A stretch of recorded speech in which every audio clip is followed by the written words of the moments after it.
네, 여러분 안녕하세요. 자, 정말 엄청난 변동성을 보여줬던 지정학적 리스크가 마무리가 되는 모습 보여주면서 이 리플을 포함해서 이제 전체적인 자산들이 어떻게 반등을 하고 있는 모습을 보여주고 있는데, 이제는 우리가 주목해야 될 거는 7월에 있을 이 금리에 대한 방향성이라고 말씀드릴 수 있을 것 같고요. 또한 최근 이 리플은 미국 연준결제 시스템의 채택과 ETF와 재판 그리고 스테이블코인 관련해서도 긍정적이게 제도권 진입에 대한 방향성을 보이고 있는 시점인 상황에서 관련돼서 대응 방법과 어떤 이슈들이 있는지 함께 살펴보도록 하겠습니다. 자, 뉴스를 보게 되시면 미 국채 한 달 만에 최고치로 상승을 했고요. 자, 그리고 7월 금리 인하에 대한 기대감이 확산되고 있는데, 자, 7월 금리 인하의 기대감이 점점 커질 수밖에 없는 게 엄청난 지정학적 리스크였던 이스라엘과, 그쵸? 이스라엘과 이란의 중도 전쟁이 사실상 12일 만이죠.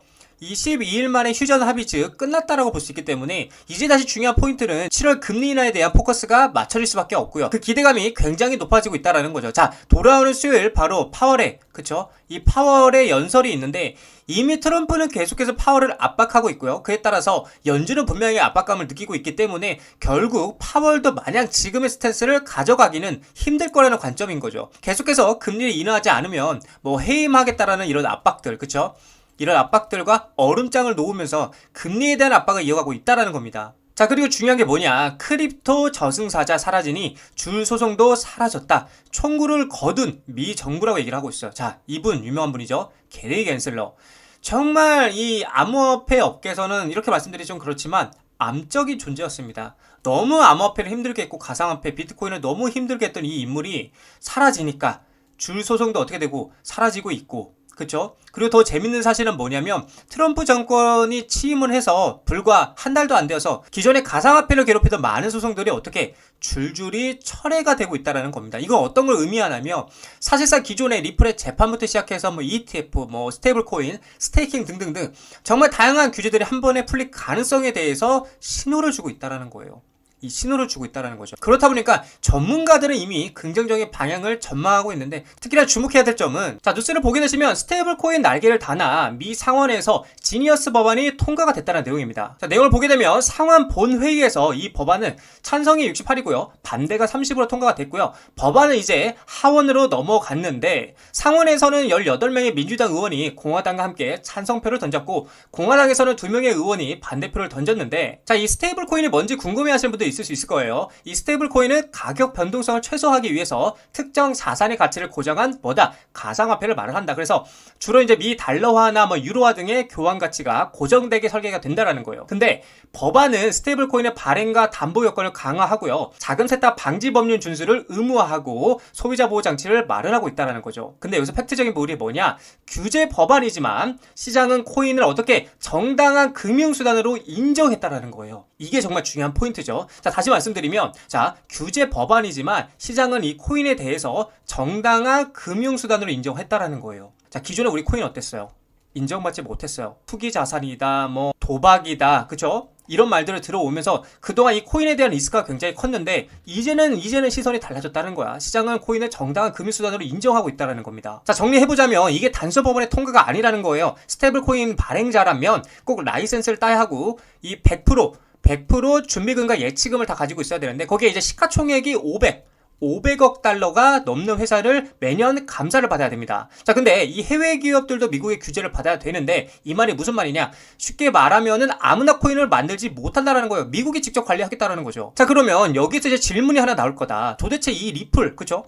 이 리플과 무슨 상관이냐라고 하실 수 있는데, 자, 이 리플은 RLUSD라는 스테이블 코인을 만들었고요. 거기에다가 XRP 레저 위에서 움직이고 있는 구조입니다. 즉, 미국 정부가 이런 법안을 통과시켰다라는 것은 이 XRP 리플도 이제 제도권으로 들어올 수 있는 발판이 마련이 되었다는 거예요. 이제 XRP는 규제에 대한 위험 요소가 아니라 제도권에 진입 중이라는 내용인 거죠. 자, 그리고 이러한 법안이 생기면 생길수록 이 시장에서 가장 먼저 자리를 잡아놓은 누가 유리하다? 이 XRP 리플이 더더욱 유리한 판짜기를 할 수밖에 없다라는 겁니다. 그래서 지금 제가 여러분들께 말씀드리는 이 팩트, 그쵸? 팩트 체크.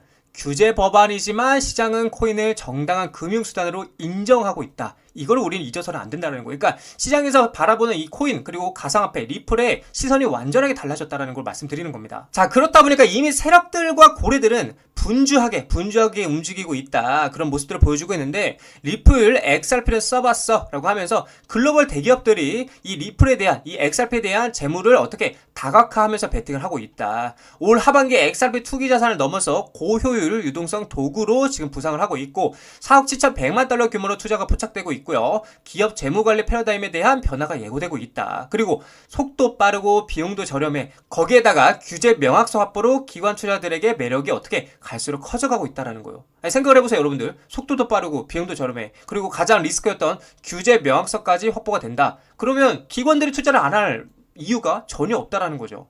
자, 그렇다 보니까 여러 기업들이 공식적으로 자사 대차 대조표에 XRP 할당을 발표하고 있는데, 자, 대표적으로 비버타운 인터내셔널은 3월을 통해서 1억 2,100만 달러 자금을 조달했고요. 미국 의약품 유통업체인 웰지스틱스 헬스는 XRP 인수를 지원하기 위해서 LDA 캐피털로부터 5천만 달러 규모의 주식 한도를 주식 신용 한도를 확보를 했고, 또한 6,000개 이상의 약국으로 구성된 자사 네트워크에서 XRP 기반 결제를 사용할 계획이라고 밝혔다. 그리고 웨브스 인터내셔널은 국경과 지분 인프라 강화를 위해서 XRP 재무준비금을 구축하는 것을 목표로 3억 달러 규모의 부채 자금을 조달하기 위해서 SEC에게 신청서를 제출해 놓은 상태이기도 하고요. 자, 그래서 매사리는 뭐라 했어요? 기업이 XRP 재무준비금을 할당할 총 금액이 현재 무려 4억 7,100만 달러를 넘어섰다고 분석했다는 거예요. 정말 놀라운 일이죠. 이처럼 우리 개인 투자자분들에게 제가 계속 말씀드리지만, 우리는 돈의 흐름과 수급을 파악할 줄 알아야 된다고 제가 말씀드리고 있어요. 이 많은 기업이 이 많은 돈으로 이 리플을 사 모으고 있다는 건 그만큼 이 리플의 전망을 굉장히 긍정적이게 보고 있다는 관점이겠죠. 자, 그래서 우리는 이 돈의 흐름과 구조를 이해하고 리플에 투자해 나가셔야 된다고 말씀을 드리고 싶습니다. 자, 리플 차트를 보게 되시면은 제가 말씀드렸던 이 3천짜리 굉장히 중요하다 말씀드렸는데, 일단은 지정학적, 그쵸? 이 지정학적 리스크로 인해서 일시적으로 3,000원이 돌파를 당하면서 지금 쌍바닥을 체크하러 내려가나 싶었지만, 빠르게 다시 한번 이 지정학적 이슈가 해소가 되면서 아래 꼬리를 달고 말아 올리는 모습을 보여주고 있는데, 기존에 이제 중요한 자리인 3,000원, 이 지지 라인이 굉장히 중요했다라면 반대로 이제는 이 3,000원 자리는 저항 라인이 되었다고 볼 수가 있겠죠. 그래서 지금 현재로서는 3,000원 저항 라인을 돌파하고 이 위에 안착하는 모습이 그려지고, 그리고 나서 3,250원 자리, 즉 요 자리를 돌파하고 안착하는 모습까지 그려줘야 이제는 완전히 스탠스가 상방으로 갔다라고 말씀을 드릴 수 있을 것 같아요. 하지만 반대로 결국엔 3,000 자리를 지지하지 못하고 다시 한번 하방으로 떨어지게 된다라면 이 쌍바닥 2,500원 라인까지는 충분히 열려 있다라고 여러분들에게 말씀을 드릴 수 있을 것 같아요. 그래서 쉽게 생각해서 지금은 3,000원 자리를 돌파하고 안착하는 자리가 굉장히 중요한 자리, 그리고 나서 3,250원 자리를 돌파하게 되면은 상방이라 보시면 되고, 결국에는 3,000 자리를 돌파하지 못하고 다시 한번 저항을 받게 된다라면 하방이라 보면 된다라고 여러분들이 쉽게 생각하시면 될 것 같습니다.